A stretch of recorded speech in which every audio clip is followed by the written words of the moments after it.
Hi, fifth graders, it's Mrs. Hine. I'm going to walk you through a little mini lesson and then I want you to do some practice on your own. So you can pause me at any time to grab the materials that I need you to grab so that you feel prepared for this lesson.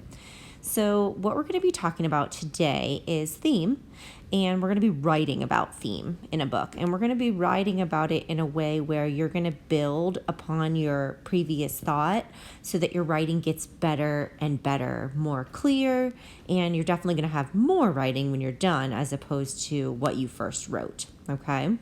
So the book that I recently read, oh my gosh, you guys, it's one of my favorites for sure. So if you haven't, you might want to just write this book down as like a recommendation for yourself. But this one's called Out of My Mind by Sharon Draper. And so you definitely want to make sure whatever book you have, that you have it by you, okay? And it not only should be a book that you are like close to finishing, but it should also be a book that you have been taking notes in. So I know for me specifically, I have taken time to, as I was reading, jot down some thoughts on Post-it notes. And so there's Post-it notes all throughout my book. So you're going to want a book like that, one that you're thinking about as you have been reading, okay? So what we're going to be using today is this learning progression. And so I'm going to start you out with some very specific directions. So really we're going to look at like, okay, what would a grade 3 writer write about theme? Okay, so we're going to specifically look at grade 3. And so you're going to see that when I first write about the theme in this book, that I'm going to be focusing on just what is written here. Okay, and below too, because I always want to support my thinking no matter what grade I'm in. I can't just say the theme and be done. I have to tell why I think that, right? And so we're going to do the same thing. We're going to add on and we're going to talk about what grade 4 writers might write to make their theme sound even better, more clear. And finally, what grade 5 writers would do, what we might expect from you if you're really going to go deep about your text. And so don't worry, we'll look back at each one of those more specifically. But the first thing that you definitely want to do is you're going to want to take a few minutes and you're going to want to look at the jots you've already made. Or perhaps you might want to make some new jots. Knowing that today I'm discussing theme, you only want to be pinpointing the themes that have arisen in your book.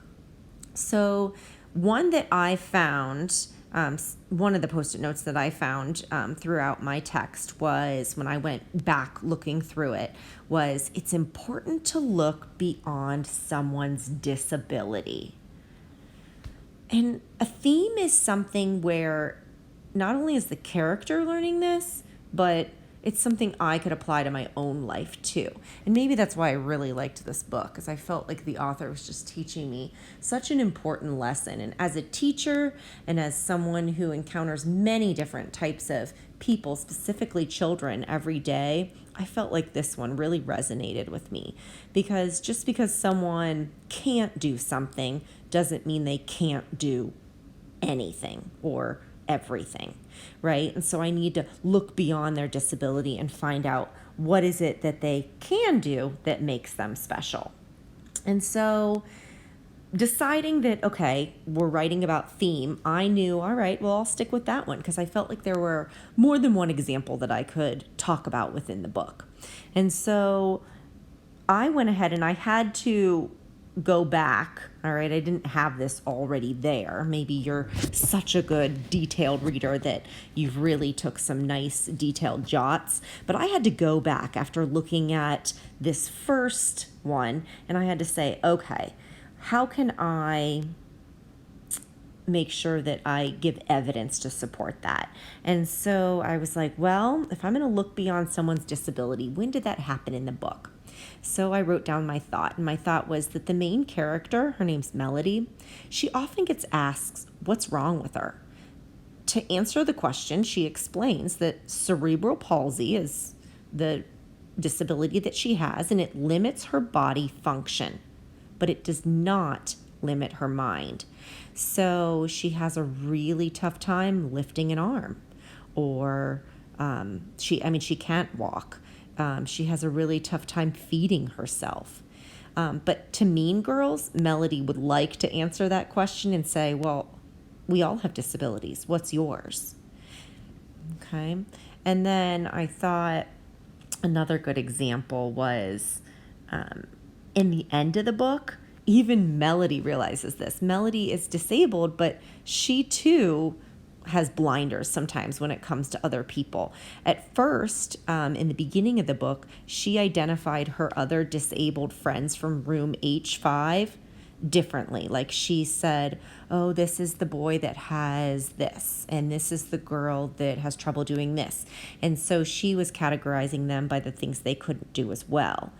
But then at the end of the book, on page 286, she says, oh, yeah, it's Freddie who wants to zoom to the moon, and Ashley, who's our fashion model. And then she names, 6 other kids and all these really cool things that I'm sure that they would much rather be known for as instead of just pigeonholed into one thing, right?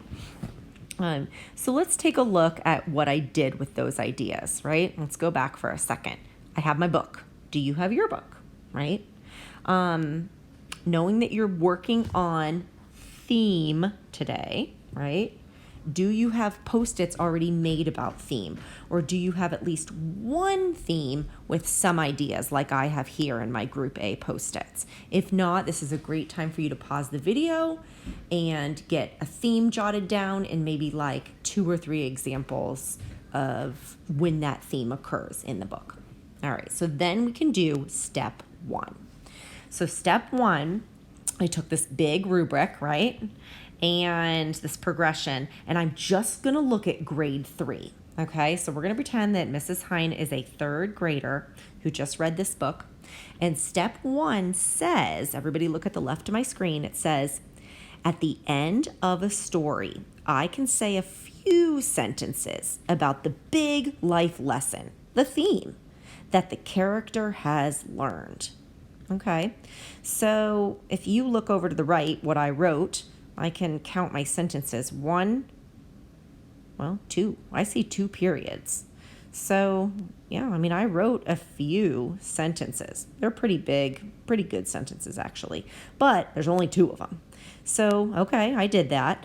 Let's see, reading my work, if I actually identified the theme. It says, after reading the book Out of My Mind by Sharon Draper, I came to the conclusion that judging others by their disabilities is unfair.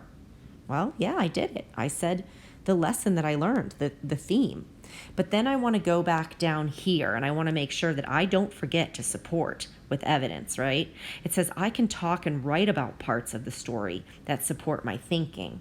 So not only do I have to say that judging others is unfair, but I have to support that. And I do that in that next sentence where it says, in the beginning of the text, Melody identifies her disabled friends from room H5 by their disabilities. But in the end, she realizes how she doesn't like when people do that to her, so she describes them by other traits that make them special instead. So you may think to yourself, well, wow, that's a really good entry. And it is. This is great. It went ahead and it did what the rubric asked, right? So this child would do great because that's what the rubric asked them to do. Identify the theme, which in this case is judging others by their disabilities is unfair, and giving some evidence that Melody had judged her friends and then changes her ways, right? Well, we know that in 5th grade that we can do this and we feel good about this. And so we're going to go ahead and we're going to step it up a notch, right? And we're going to look at step 2, right? And you can see that step 2 looks bigger than step 1. It definitely does, right? Check out step 3, the last step. Step 3 is 2 pages long because it's even bigger than step 2, right? So let's go back to step 1 because this is when I want you to pause the video and you're going to have to do this with your book. My expectation is that you use my little rubric, okay, or my progression over here to the left, and you do both of those boxes and you get at least 2 good sentences in there about your book's theme and an example that proves it, you are going to do this on Google Docs. So if you want, you can split screen your iPad so that my directions are over here to the left, and you can pull up your Google Doc to the right side of the screen. You can see that, pretending that this is a Google Doc for me, even though it's a slide, I put Erin Hine, my name, at the top left-hand corner. I put determining theme, because that is the name of our lesson today. And I put step 1. And I went ahead and I wrote my paragraph. Okay. So once you have done that, okay, and used my example, that's when you're allowed to unpause me again and listen to step 2 directions. But first, pause the video, check out my step 1, do what I do, but with your book in mind. All right, good luck. I'll see you in a few minutes after you are finished and are ready to start step 2. Hi, we're back. It's step 2. Right? So hopefully you have a good looking step 1. You can use the exact same Google Doc. All you have to do is just scroll down a smidge, just skip, 2 or 3 lines and go ahead and label it step 2. And you can see step 2 is going to ask a little bit more of us because this is in mind for a 4th grader, right? And so they're saying, okay, 4th graders can do a little bit more than 3rd graders. So let's have a look at what they're going to ask us to do this time. I read asking, what's the story really about? And I come up with tentative ideas that I test as I read on. I have an internalized checklist of what makes a good interpretation, that the theme applies to most of the story, that it suggests a life lesson. I know that often the theme becomes most clear at the end, but then I can look back and see the theme traced through other parts, such as times when a character makes a decision or realizes something big. So you know what? There's a lot of big words in here, but basically what they're telling you is that a good theme is going to run through the entire story. It's not something that's just going to appear at the end. So if I look back at my step 1, my theme that I identified, it's important to look beyond someone's disability. Well, that's a really good theme because you can even see in that first step 1, I identified that it's happening in the beginning of the book and at the end of the book. So because it's all over the book, I know that I picked a strong theme. If you feel like you wrote about a theme in your step 1 that's not very strong and it doesn't run through the whole book, this is where you might need to change your whole theme idea. I'm not going to have to do that because my theme runs through the whole book. But let's see what I do with it so that I can write more like this, okay? I don't want to forget about this part underneath the picture. It says, after deciding on a theme, and remember, I'm keeping mine because my theme's pretty strong. It goes through the whole book. That is important to the story. I can look back on the story and find textual details. See how there's an S on that detail? From across the text that support that theme. Textual details. So you know what that means to me? It means I need to find some places where I can quote the author, where there's words that I myself didn't come up with to describe the character, but the book did. And so I'm going to put those in quotations. So let's read through mine and see if it sounds like I've hit good examples of beginning, middle, and end of my theme. All right, read along with me. After reading Sharon Draper's Out of My Mind, I ask myself what the story was really about. I felt that the author was trying to teach me to look beyond people's disabilities. This is clear in the beginning, middle, and end of the book. At first, Melody identifies herself as having cerebral palsy, which she explains as something that limits her body function, but not her mind. Page 168. As someone who is very smart, it's frustrating for her to not be able to verbalize that. She cannot talk without wait, let me think. What did I just read? As someone who is very smart, it's frustrating for her to not be able to verbalize that to people, I think is what I want to say. Oops. Uh-oh, what did I just do? Okay. That people verbalize that people she cannot talk without the help of a computer. As someone who's very smart, it's frustrating for her to not be able to verbalize that to people. Verbalize to people. Okay, and verbalize that. Verbalize. Okay, I think I wanted to say this. See, and so as a writer, you're going to have to learn that sometimes when you read your stuff out loud, it sounds different, right? And you go back and fix it. All right, so let's see. It's frustrating for her to not be able to verbalize to people that she cannot talk without the help of a computer, which she doesn't get until halfway into the book. At the end of the book, when she's able to show off her smarts using her computer and answer advanced quiz bowl questions, she hopes finally that people will see her differently. Some do, but unfortunately others do not.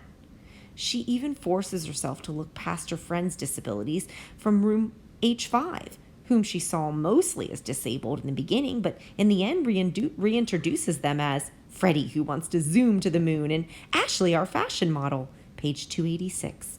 I love that along the way, the reader learns this important message, along with the main character and those she interacts with in the book.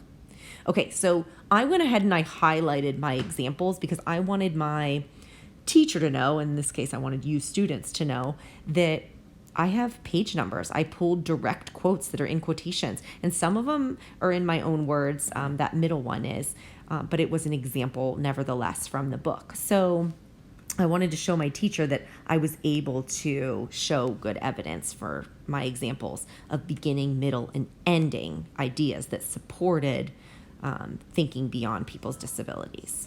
Okay, so your goal, okay, is to give me your step 2.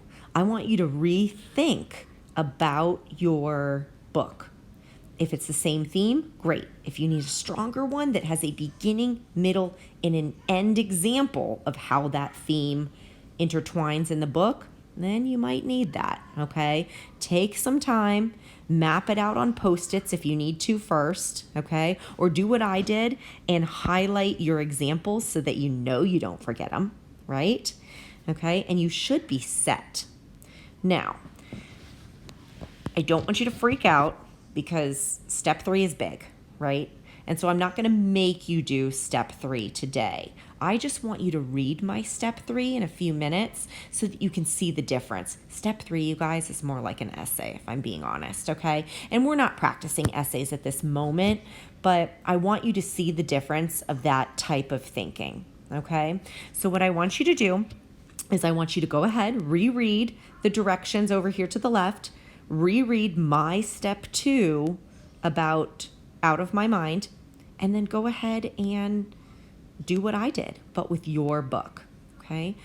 When you come back, all right, from doing that on your very same Google Doc, all right, I want you to unpause me, and then we can read step 3 together so that we can see what a good essay, thought out, typed entry would look like, right? Okay, thanks.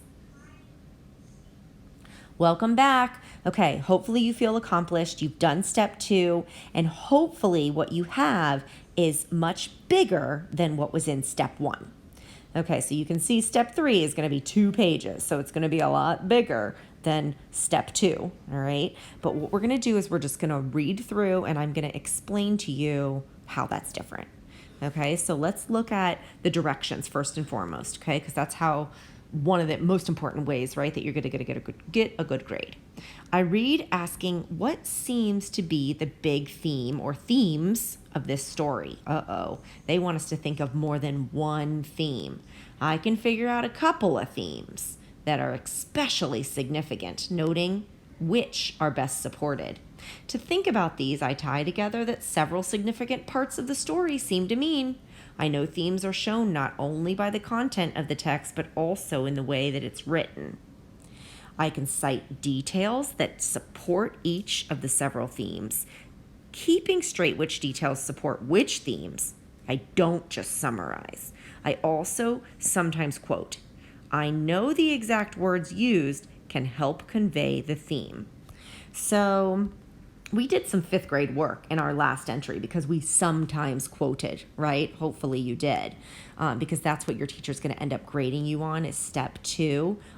But let's take a look at step 3 and how we identified more than one theme. What I've done is I've underlined my themes here. All right, so you can count my underlines. After reading Sharon Draper's Out of My Mind, I asked myself what the story was really about. I felt the author was trying to teach me an important theme to look beyond people's disabilities, that's the first one, never underestimate someone, that's the second theme, and kindness matters. All right, so now I went ahead and I wrote 3 separate paragraphs underneath talking about each of those themes. And so you can see that I copy and pasted my step 2 right here into the second paragraph because, I mean, it pretty much word for word is the same because what I said about that theme is not going to be any different. But I do know that my teacher's going to expect me in step 3 to think beyond one theme. So then I have to go to this next part where I talk about how the author teaches us to never underestimate someone and finally learning that kindness matters. All right. And you can see that I did the same thing as the previous paragraph. I made sure that it was a few sentences of what is the theme and some examples from the text. So I'm going to go ahead and read that to you. Secondly, the author teaches us to never underestimate someone. Many of Melody's teachers did not think she was capable of thinking. Therefore, they didn't challenge her. One teacher tried to teach her the sounds of letters, even though she was able to read and answer book questions the year before. Other students called her names and accused her of cheating during the quiz bowl practice, saying, Catherine, her aide, cheats for her, page 107, because her body made her look retarded, a hurtful word that they used to negatively respond to her disability. Finally, we learned that kindness matters. The most heartwarming kindness that I witnessed in the book was when Melody's neighbor, Mrs. V, offered to help her family take care of Melody when the mom and dad were working. She knew the family could not pay her as much as she deserved, and she knew that taking care of Melody meant a lot more work than caring for an able-bodied child. With that said, she worked with Melody every day to get her to roll over, to expand her vocabulary, and to study for the quiz bowl. Melody even says, I believe in me, and my family does, and Mrs. V, page 174. The author talked a lot about how she helped and supported Melody, so it must be an important message for the author too. So doing this once, I realize it's probably not perfect, but I'm proud of my work and the fact that I have identified 3 separate themes and I've identified some examples that are some quotes and some not quotes. All right, so what I'd like you to do at this moment is I would like you to take the Google Doc that you've created that has a step 1 and a step 2, and I would want you to submit that to your teacher in the way that she wants you to submit this assignment. All right, I hope everybody had fun. If you have any questions, please contact your teacher or myself, and I'll be happy to help you. So start from the beginning. You can always rewind me if you need to listen to me again. All right, see you, everybody.